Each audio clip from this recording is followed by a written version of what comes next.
Hey YouTube, it's Kev. I'm going to do a video off the cuff here, and I'm going to start people on the Blender journey from scratch. That's right.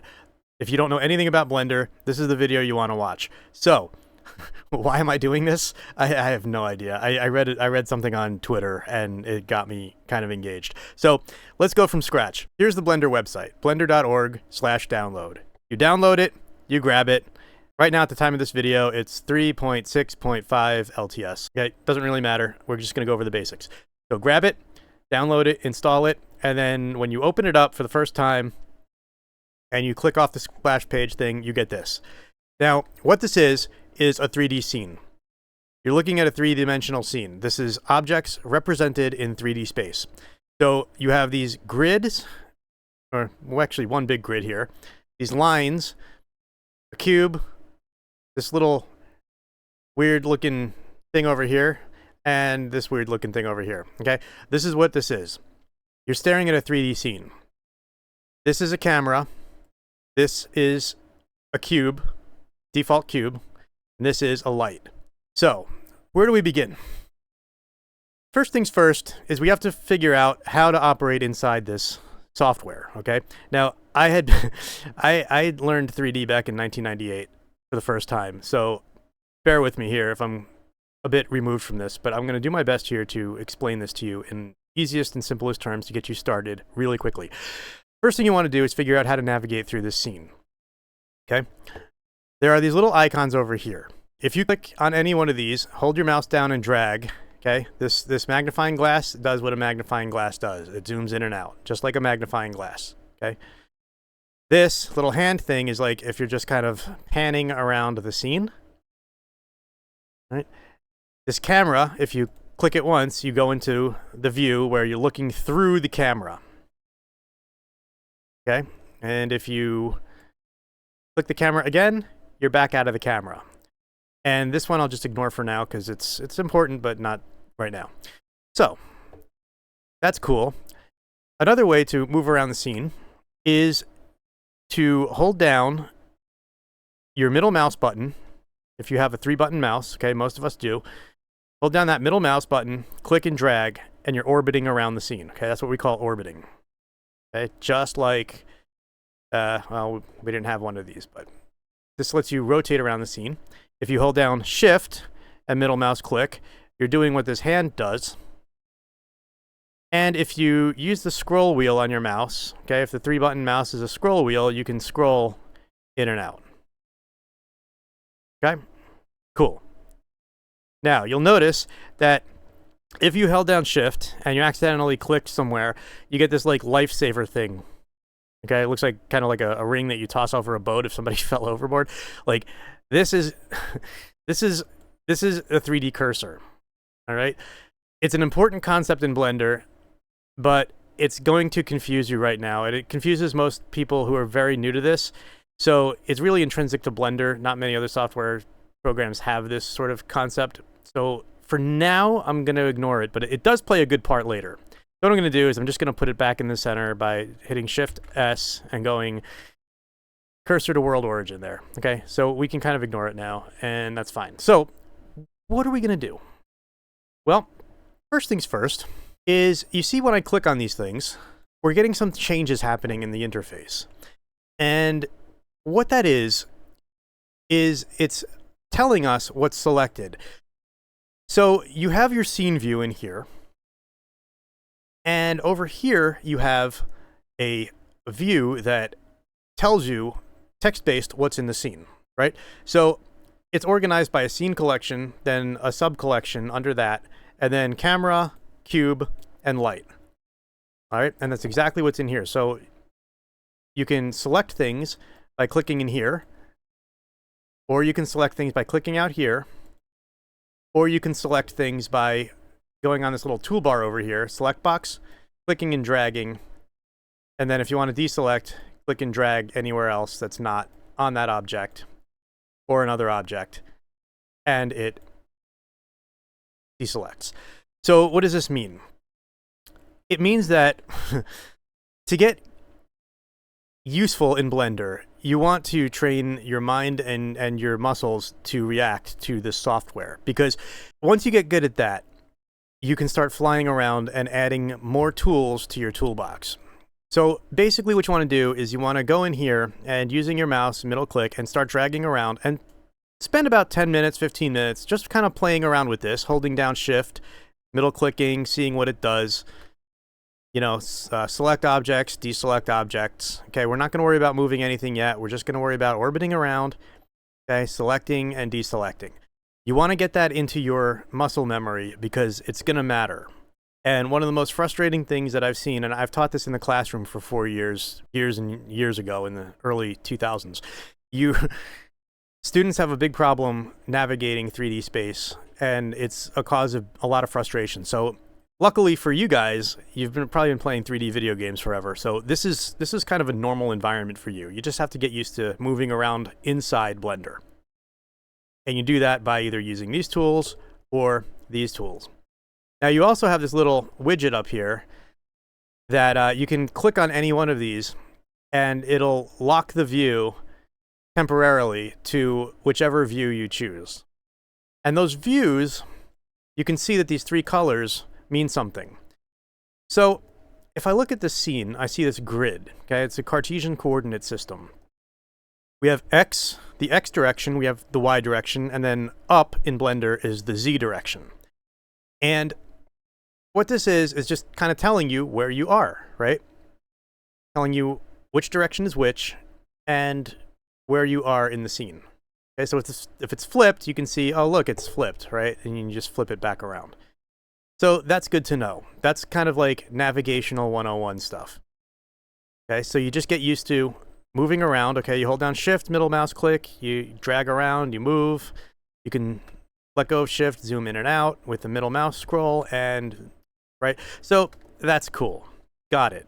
Okay, practice that. You can even pause the video, stop the video. I mean, I'm not going to get many views on this video anyway, and I'm certainly not going to make any money off this. This is kind of just for you and the community. So, you know, pause the video, bookmark it, come back, whatever. But practice this. This is important.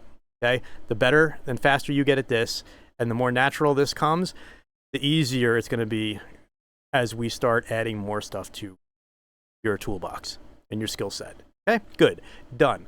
Now, let's look at our scene. So we went over how the scene was built, right? So you have these 3 objects in the scene that the Blender gives you by default, and they're listed here. So if you click on, say, like, I click on the cube, okay, and it says cube. Now over here, this changes too, and it gives you properties for the cube. Okay, so it tells you the location of where it is in space. Okay, 0, 0, 0 means it's at the center of the origin. The origin is the center of your world. Okay, 0, 0, 0 in Cartesian space. You have a rotation, and you have scale. Any one of these will move when we start doing stuff, and I'm going to show you that in a second. So really, this little menu here, okay, everything above this object is your world. Anything kind of below this is talking about the thing you have selected. Okay, so it kind of starts here at object, okay, object, and then it goes down, so you have like physics and constraints and data for the object, and then texture for the object, okay, but we'll get to that later. So, number 2, you want to start moving things around, right? So let's select our box, and over here we have tools that allow us to move, okay, which is also called translate or transform. We have rotate, and we have scale. And then we have one that like merges, a tool that merges all 3 in one, right? So if you click on this move, you get these 3 arrows that come up, and the arrows correspond to the direction that, you know, that this thing is sitting on, right? So X direction, Y direction, and Z direction. If you click on these arrows and you drag with your mouse, holding down the mouse and moving the mouse around, you are in essence dragging around, you're translating your object in 3D space, right? There it goes. Pretty cool. And you'll notice, look at the right side of the screen. Under location for X, you see it's moving, right? If I click here, Y is moving, and over here, Z is moving, right? Cool. That's telling you where it is in space. So you could also go over here, and you can either enter values. So if I say like 1, enter, there. Now it sits on 1. Okay, 2, Now it's on 2 meters. And the meters correspond to the grid size, right? So if you're looking at this grid, each one of these, so this is like 0 on the X, 1, 2, 3, 4. And Blender defaults to meters. So now we're actually we're what? 2 meters on the X axis, right? So that's where it's sitting. And if I zero these out, you'll see that it's now exactly 2 meters on the X, right? If I want to put 2 meters on the Y, 2 meters on the Y. See that? If I want to move it up 2 meters, 2 meters on the Z. There it is. And it tells you exactly where it's sitting in space. That's a very important concept to get down in your head. And it can be confusing to the beginner, especially if you're an artist and you're not really into math at all. This can be a little confusing, but just trust me, the more you play with this, it's gonna start being second nature. Okay, don't kill yourself. If you're frustrated, don't let it get to you. Just keep at it, and you'll get it. Okay, so let's go. And if I click and drag, and I drag my mouse down while I'm holding, I can hit 0, and that'll work on all 3 of those, and it puts it back in the center. Now that is exactly the same as using these tools here to do that. So these are 2 different ways of moving your object. A third way is the move hotkey, okay, keyboard shortcut, which is G. All right, so if I hit G on the keyboard, now I can kind of move it around arbitrarily wherever. And based on the view that I'm in, okay, wherever I'm looking from, it's like I'm grabbing my hand, I'm putting my hand into the scene, and I'm moving this around.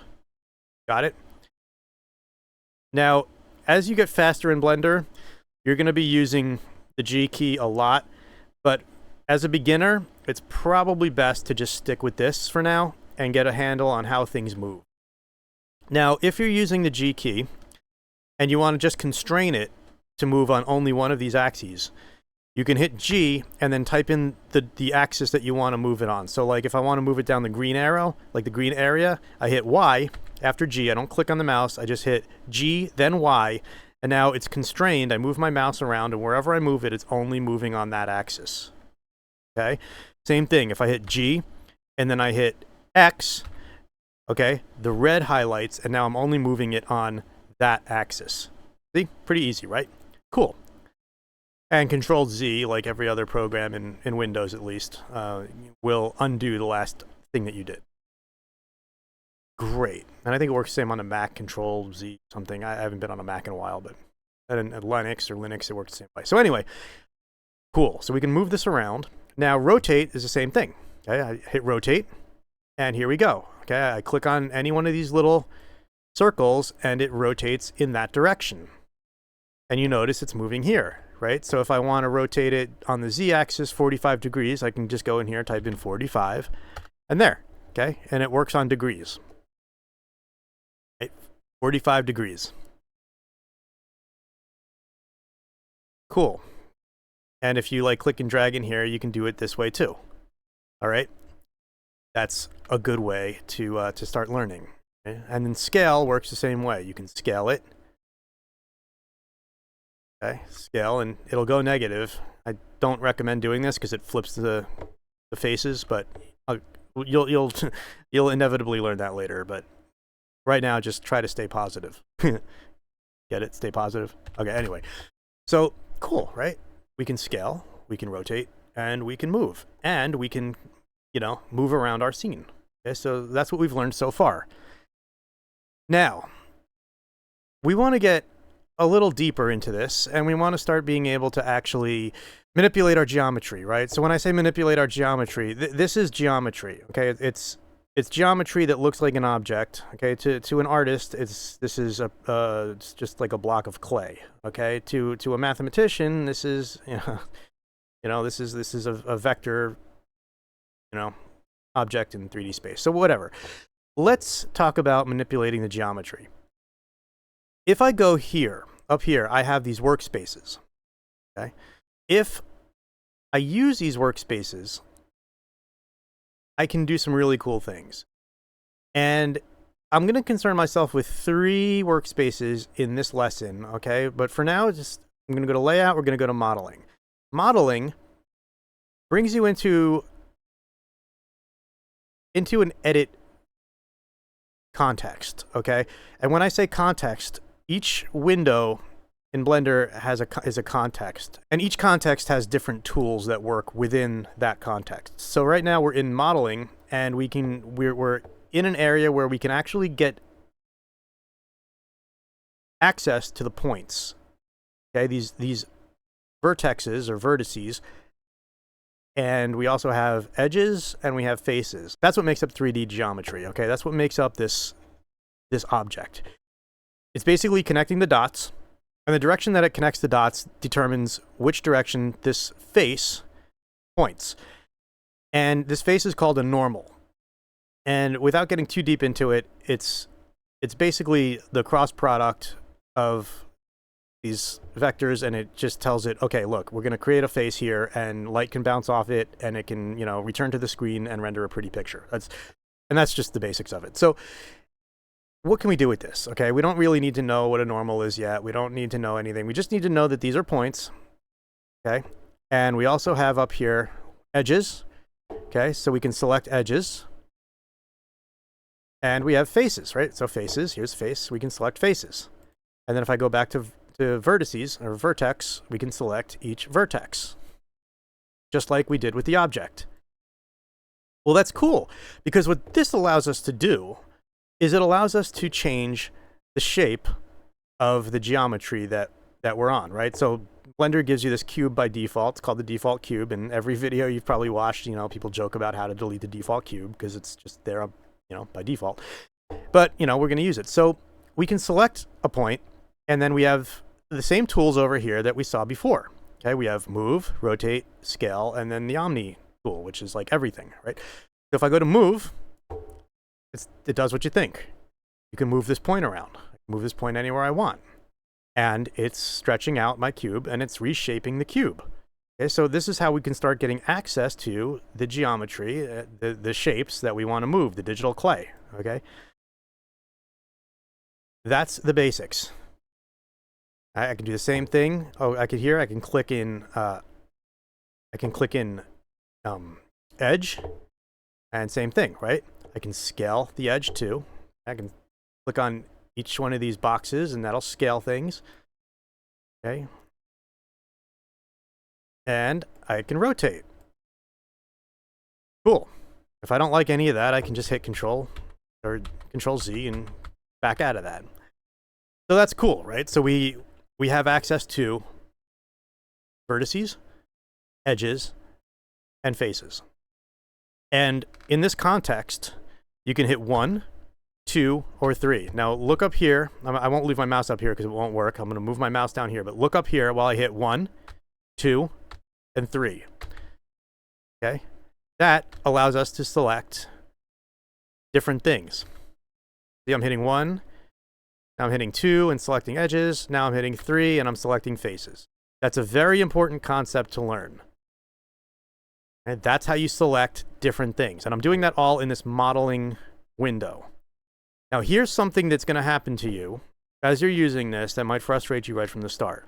If you're doing this in layout, and okay, you're not in modeling anymore, you're in the layout workspace, and you accidentally hit tab on the keyboard, that brings you, even though you're in the layout workspace, that brings you into the edit mode. And now you have access to, in layout or in any one of these actually that shows this view, you have access to edges, faces, and points. And for some reason things won't work, okay, and you're trying to do something and you're like, oh my god, it's not working, right? It's because you hit tab. Make sure that you're in the right mode, okay? So this is object mode where you're selecting and you're just selecting the object. You hit tab, you do this, you're selecting components of the object. Okay, so the same thing will happen here in modeling. If you accidentally hit tab, but I'm in the modeling workspace, where did all my tools go? That they're hiding behind the tab key. Hit the tab key and you're back in business. Okay, that's very frustrating to a lot of people, and that should probably save you some headaches. And I'm here to do that. I want to help you. So that's cool, right?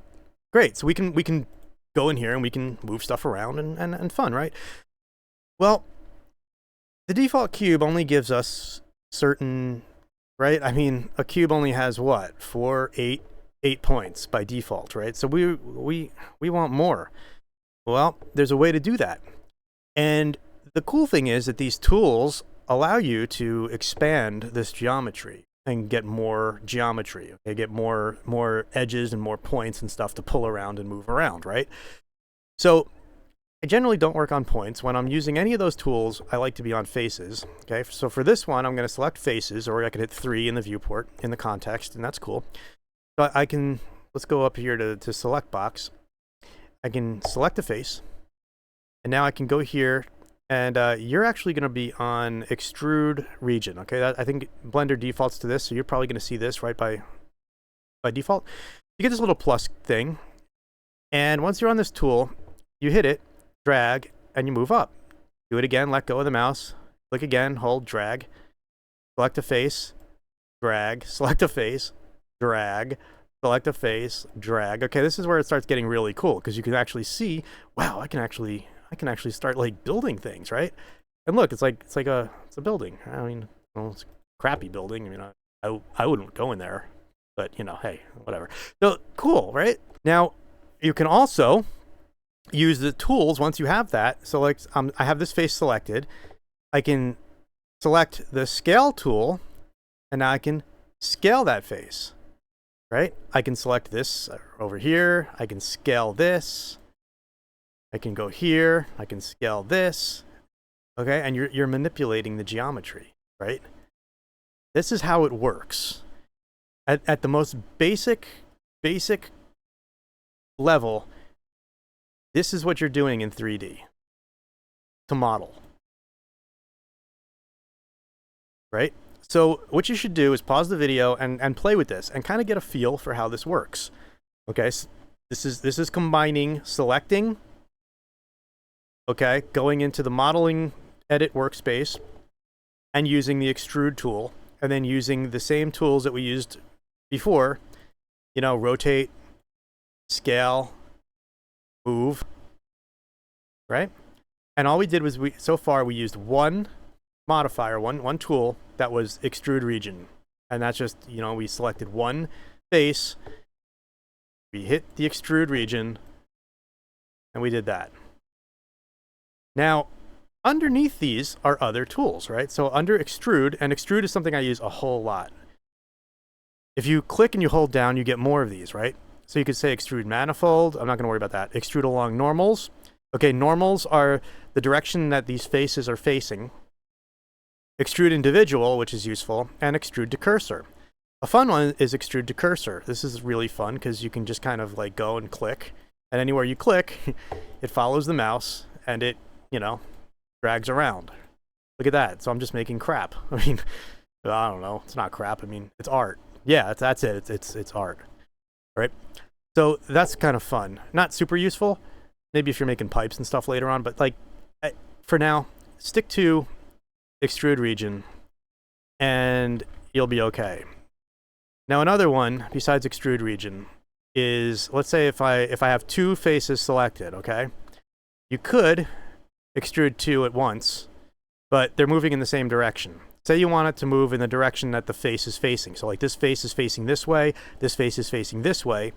That's where you would go and say extrude along normals. Do with that, and now they go out in the direction that they're facing. See that? A little more advanced than I wanted to go in this video, but that's one of the other tools you can use. And then there's also extrude individual, which is really cool, because if you hit A on the keyboard and you select everything, and then you go extrude individual, watch this. Now I'm extruding like every face at the same time and making a giant mess. Pretty cool stuff. So that's kind of how it works. So when you're using Blender, and conversely, I mean any 3D software really, what you do is you strategize. Okay, first you get the shape that you want. Okay, then you figure out what you want to do with it. So here's the shape, you know, your shape. Then you go into edit mode where you can get access to the faces or the points or the edges. And then you figure out what you want to do. So you select a face and then figure out what you want to do with it, whether you want to extrude it, or here's like loop cut, or you can select it. And this actually doesn't go on face, this goes on the whole object, but you can create edges on each piece. See that? I'm creating edges. And then what you can also do is you can go back to like, say I want to like move edges around, right? You don't want to be on the tool anymore. You want to go to the select, okay? Always back up to the select. And then you can just select, you know, the face, you know, move, and you can start moving the faces around. So basically you're just adding to the object, adding geometry, and then moving stuff around to shape it how you want. And there's, you know, entire workflows on doing this efficiently so that you can create realistic shapes. But for now, just go in here, start playing around, and make a mess. I mean, that's really the best way to learn, is just go in here and make a mess. Because what you're doing, even if you're not getting anywhere, even if you're like, oh my God, I want to make a donut already, like you can, but you want your muscle memory to build up. Okay, you want to feel this, and you will feel this. The more you play with this, even just 5 minutes a day, you're gonna just open up the program and be like, okay, I already know what I'm doing, and you're gonna feel it, and then you can start doing really cool stuff. But this is the basics, right? So just with what we learned, we can now go back into layout and say we hate that shape. Okay, we don't like that shape. We can just hit delete. Gone. But before we do that, we probably want to save our scene. So just like everything else, every other Windows program you've used, you can go File, Save As, right? Point it to whatever folder you want, anywhere. And I'm going to say my first blend file, .blend. Okay, .blend is the file format that Blender uses. Okay, and you hit Save As, and there. Now it's saved as desktop, new folder, my first blend file. Okay, I just left it my folder or new folder because I'm probably going to delete it later, but. So now if you want to get rid of this cube, and it's still going to say cube, you can hit delete on the keyboard and it's gone. Want it back, hit Control Z, and it comes back. But after, you know, you do it a few times, hey, that kind of looks like Smokey the Bear. But after you do that a few times, it's going to be gone. So you want to save it. So knowing that, let's just say you don't want to delete it. You like this for some reason, and you want to kind of keep it because it's, you know, the first thing you ever did in Blender, and I don't know, you want to show your kids 10 years from now or whatever. That's fine, right? You can go here and you can say this little eye icon hides it. Okay, see, open eye, closed eye. Open eye, closed eye, right? And you can do the same thing with this camera. Camera means that it won't render later. Okay, but let's just turn that off, and now it's off. Okay, it's gone. It's hidden, and it won't bother you. So now you can add new things to the scene, right? So if you go here to add, you have a whole bunch of things you can add to the scene, right? There's mesh, you have cubes, circles, spheres, cylinders, cones, toruses, a monkey, which actually is named Suzanne. I think they got that from Mallrats, or the Weezer song, and Mallrats from Kevin Smith. Anyway, so yeah, there's a monkey, okay, the monkey head. So there's a lot of things that you can add to this, and then if you don't want it, you just hit delete and it's gone. Right? So here's a way that we can start doing something really, really simple. Let's make a pencil.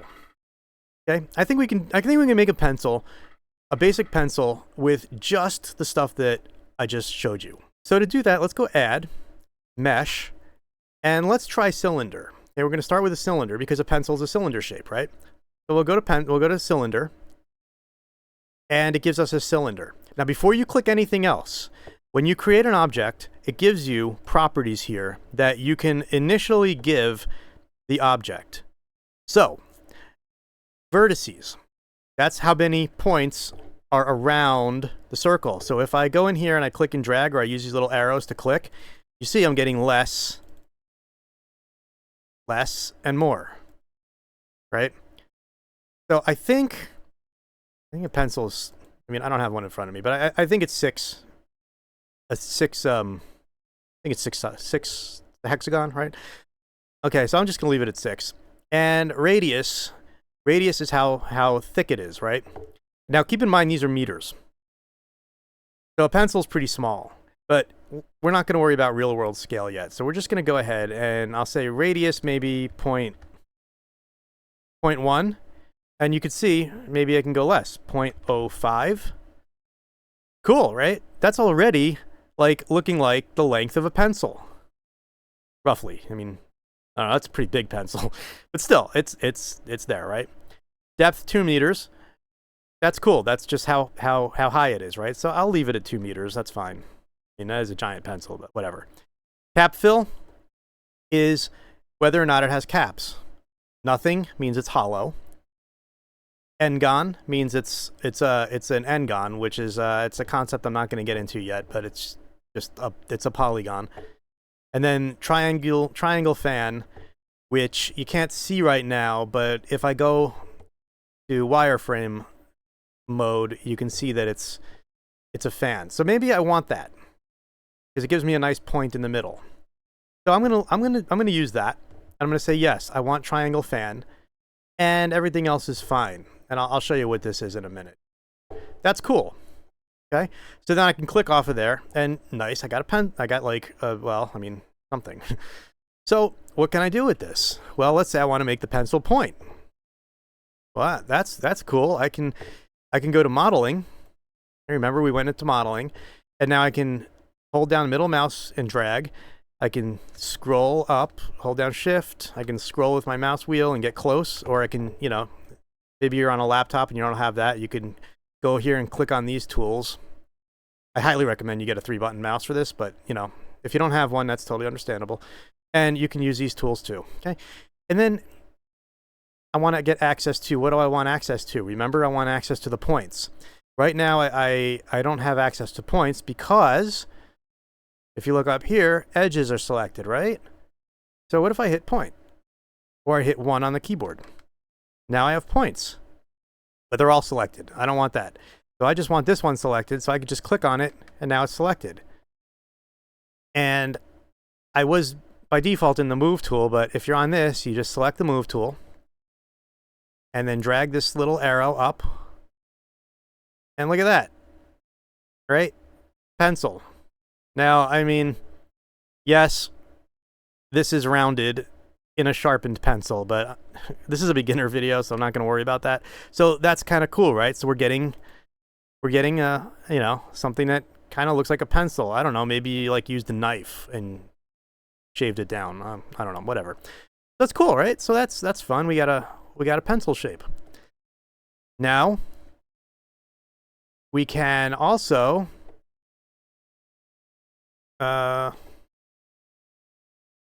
we can look at the bottom, and we have this, right? So here is a place where we can add the lead. Graphite, sorry. Okay, graphite, right? So I can go here and I could say loop cut, okay, like we did before. We used this before. I can go loop cut. I can go in here, and it's giving me this thing with points, right? I don't really want that. So let's go on edges and see if that gives me edges.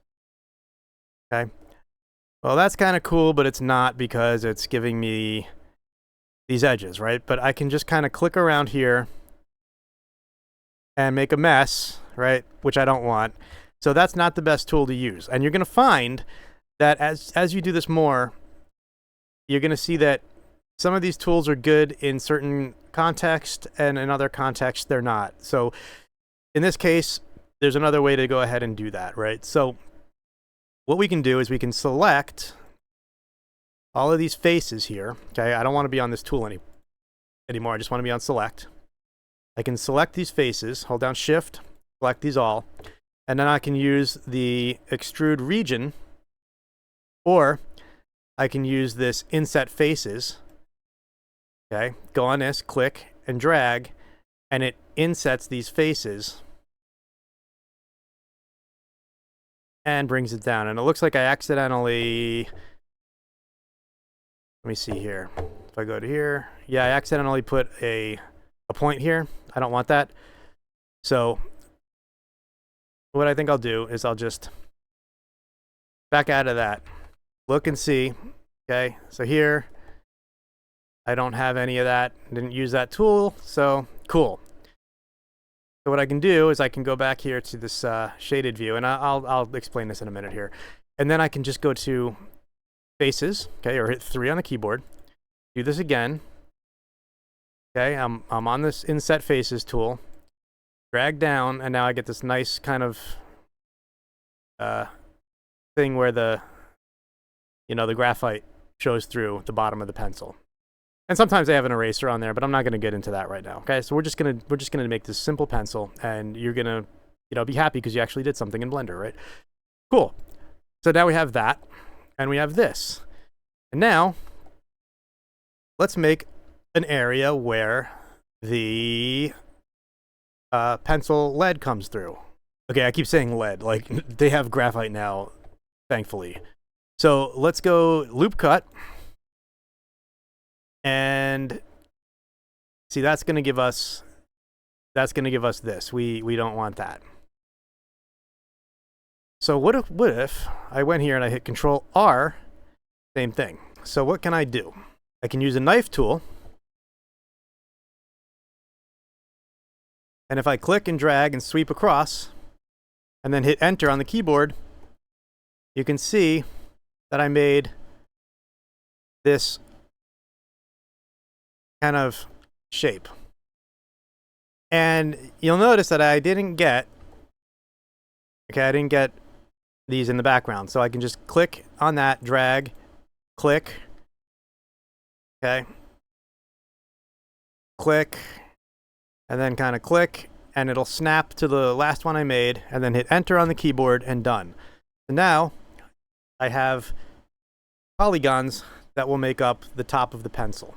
So far we learned loop cut, which will work better down here. Okay, it doesn't work very well on triangles. And we have inset faces, the extrude, and the knife.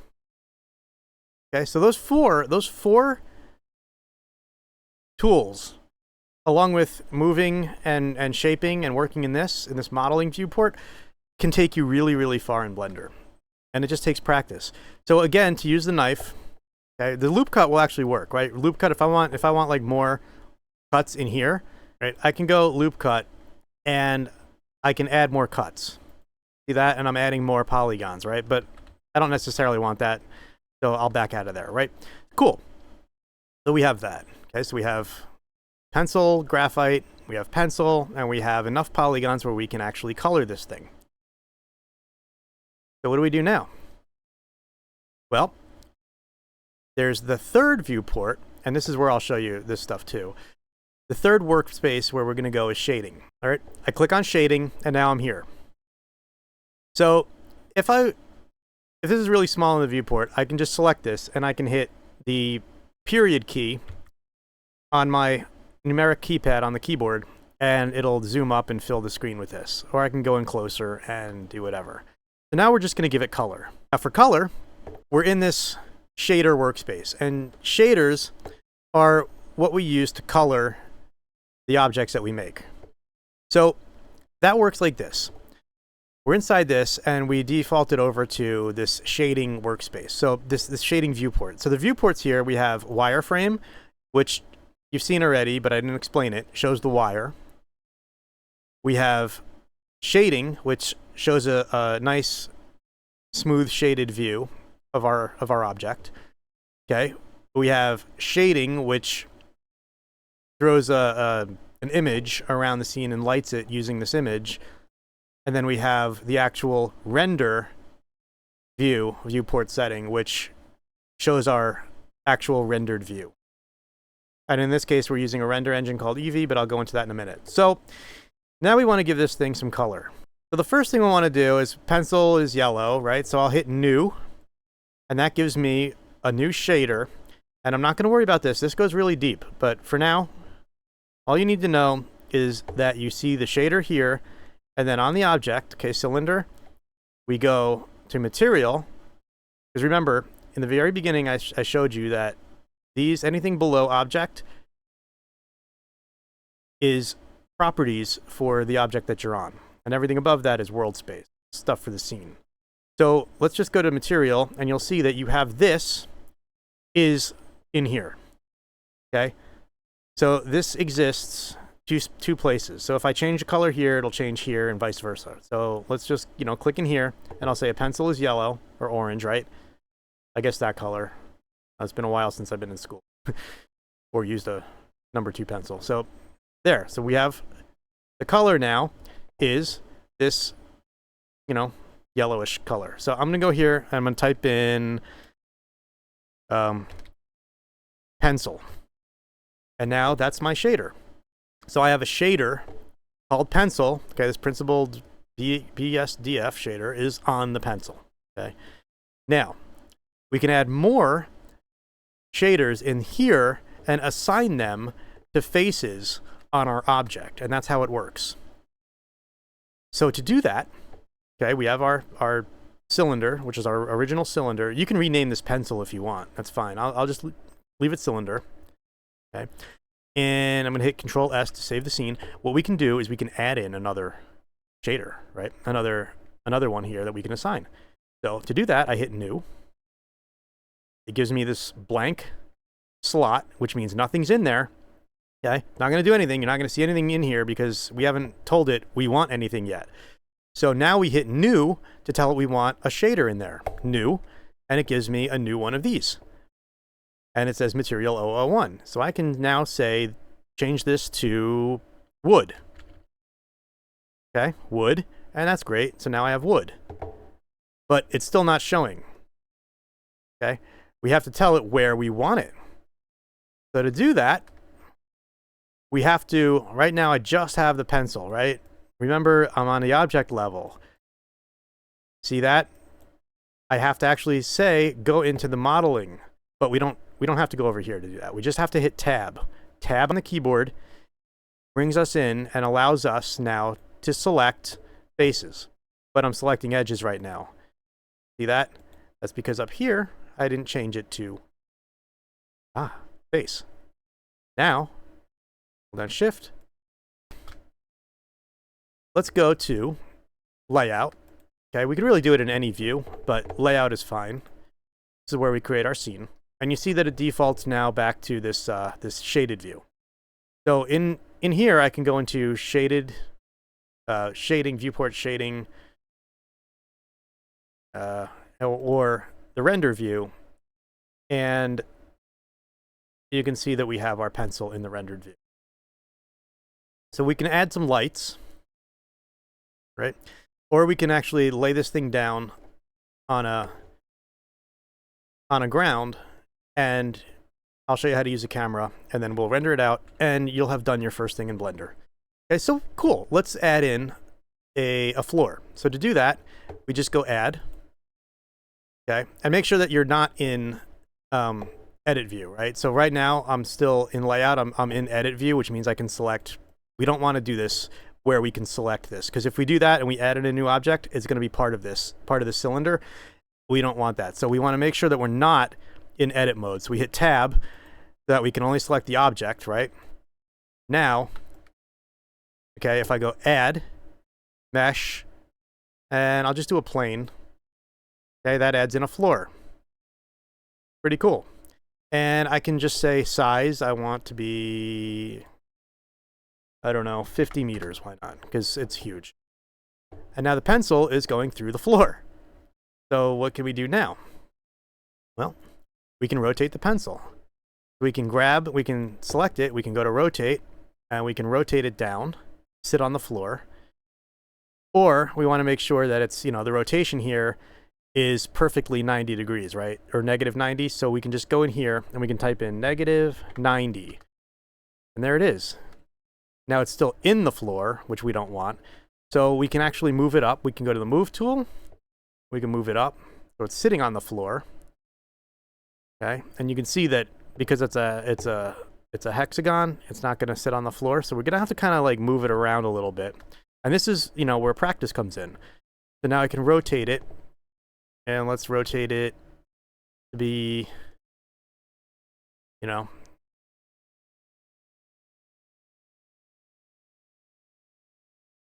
maybe 30. Good enough for this. And then we can just sit it on the floor. We make sure it's just, you know, not going through the floor, but just kind of sitting on it. And that's probably pretty good. Okay. Now what we need to do is we need to set up our camera. So here's our camera, and how to do that. Really simple. You're in camera, okay, you select the camera, and you can hit 0 on the numeric keypad, or you hit this little camera icon here, okay, and you see that the keyboard, numpad 0, is the shortcut, and you're in the camera.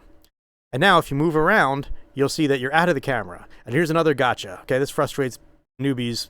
I'm going to start saying newbies. It frustrates early users a lot. To lock the camera, so if you want to hold the camera, like you have this nice camera view here, you hit 0, you're in the camera, but you're trying to like move through the camera, and as soon as you do that, you're breaking out of the camera, you're not holding it. If you want to hold the camera, you go up here, this little arrow, and then you go to view, and you say camera, move this out, camera to view. Now if you hit 0, and with that checked, you're now holding the camera, okay? Your middle mouse button, and you're moving around, or you're using this and you're panning and you're zooming in and out or whatever. You're actually holding the camera, okay? So that's what you want. You want that checked. And then you're holding the camera and you're kind of like positioning it, you know, where you want. So, you know, find a decent angle. Cool. And there we go. And now you can hide this by either, you know, moving this all the way in, okay, or you can just hit N on the keyboard, and that does it. And now we're getting a nice view of our pencil. So what else can we do? We can start using the lighting. So right now I have one light in the scene that's lighting this whole thing. And if I go back in here and I take off this camera to view, and maybe I'll just leave this open just so I could check it and uncheck it. Okay, so if I scroll around now, you'll see that this one light, I move the light, and the light inside this view, okay, this last little ball over here is the render view. I move this light around, and you can see that it's actually like physically light, like it's real light. It's acting like a real light, okay? And if I go to the properties, little light bulb here, which says data, okay, this is the properties of the light. I have a few different types of lights I can use. So I have sunlight, which is like a big wall of light coming from the sun. I have a spotlight, which reacts like a flashlight. Okay. And then I have an area light, which is just a nice, you know, big kind of softbox, like a photographic softbox. And you can see that it's just this, you know, 1 meter little, I don't even know if it's a meter, 0.1 meter little box, right? And the soft lights you want to be bigger, so you can get this size here, and I could say like 2, maybe 2 meters, and now I get a nice soft look. Okay. So this is your light, but I'll just leave it a point light for now. And we can put like one light over here. And if I hit Control D or Shift D on the keyboard, I can move around, and now I have another light. And I can move this wherever I want it. And now if I hit 0 on the keyboard, I can go back to the camera view, and there's my light. So now if I want to render it, I can just go up here, and we have a render engine. So we have Eevee, which is by default the real-time render engine that exists inside Blender, or Cycles. And Cycles is nicer, it's ray traced, it's a nicer renderer. But you know, you can get really nice results out of Eevee too. So I'll just switch this to Cycles for now. And yeah, that's kind of cool, right? We have a pencil. And cool thing is, because we're in a computer, we can duplicate this pencil. So I can hit Shift D, right? Duplicate it, hit the mouse button once. Now if you Shift D on anything and you start moving the mouse around, it's like you're grabbing the object and moving it, right? So what you want to do is you just want to hit Shift D and then hit Enter on the keyboard, and don't hit the mouse or anything, right? So once you're there, you hit Shift D, Enter, and now you have 2. And I can move this out here. Shift D again, Enter, move it, Maybe I can rotate this one a little bit. Okay. Shift D, enter, rotate, and move. And you don't want to move it on the Y, you just want to move it on the X and the Z, right? Maybe push him out here. Okay. And maybe now you could take this guy, maybe pull him down, and just, make a little nice, nice little composition for your first render. All right, kind of cool. And then what you can do is we can play around. So we remember that we went to the shading viewport to shade this stuff, right? So if I'm in the shading workspace here, and I click on the floor, okay? And you'll see that the plane is the floor. You'll see that there's nothing on here, okay? We never put a material on here. So we probably want to put a material on the floor. Okay, so plane, we go here to new, we hit that, and there's material on the floor. And then we can give it, like a darker color. And that's kind of nice, okay? And I can call this floor if I want. Nice. So inside here, you can also hit 0 and go into the camera view, and that's pretty nice. We can just leave it at that. And if we want to render it out, we just go here to render, and I say render image or F12, and your computer will draw this image. And you'll see that it's going through these samples because the high sample is set at 4,096 samples for render. That's a bit excessive. They probably should take that down a bit for beginners, but that's fine. I'll show you how to change that now. But that's it. So you have this image, and then you can just go image, save as, and you can save it anywhere you want. Call it whatever you want, PNG or JPEG or JPEG 2000 or Targa, which no one uses anymore, or TIFF. OpenEXR, which I use all the time. Yeah, and save it out, and then you can post it to Instagram or whatever Snapchat or whatever. I don't care. But yeah, you can do that, and then that's your image. So if you want to make this a little nicer looking, yeah, you can close this, and what you can do is you can say, all right, let's maybe take the light and maybe pull down the power a little bit. So maybe give it like 150, I don't know, maybe 250 for this light. And then the backlight here can be 2500.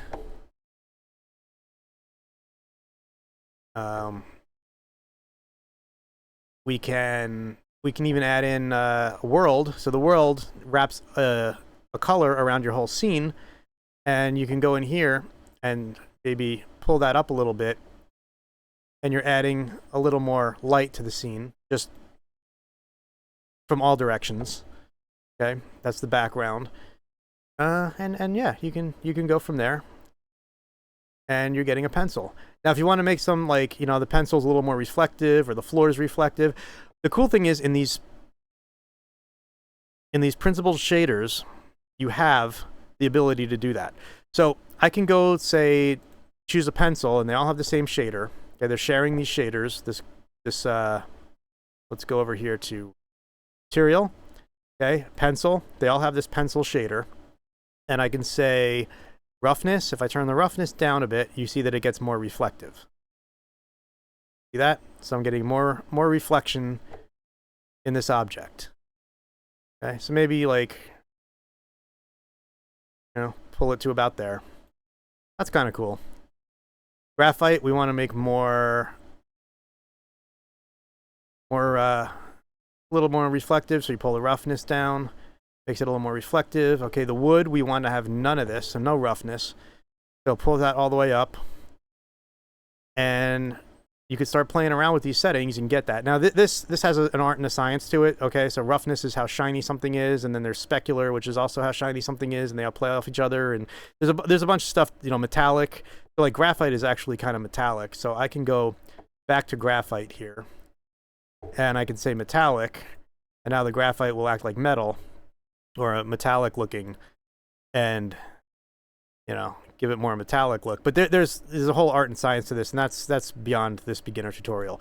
But yeah, this is basically it, and that's really it. So you can, you know, you can model a pencil now, and you just practice this. And if you can model a pencil, you can model a donut. If you can model a donut, you can model a spaceship. You can model a spaceship, you can model an environment. It's just orders of magnitude, right? So just give yourself some time, practice, and play around, right? Cool thing here is that you can open up these tools, and you still have these tools over here, and I can, like, maybe get my composition a little cooler looking. I don't know. This is not a great composition. You get the point. Point. Right? So one other thing you can do, lastly, is you can, you know, this is a really sharp edge, and most things in 3D is this a dead giveaway that this is 3D. I mean, this needs a lot more work to be believable, but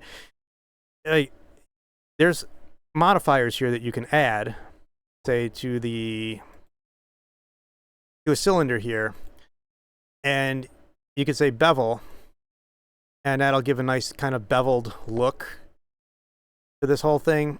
And you can play with the offset. This is a bit more advanced. I didn't want to get into this, but being that I'm staring at this and it's kind of bothering me, right? I can go 0.001, and that kind of bevels out these edges a little bit, and it just makes the light interact a little bit better, right? So 0.002, there. Okay, and I can do the same thing on these, right? Bevel,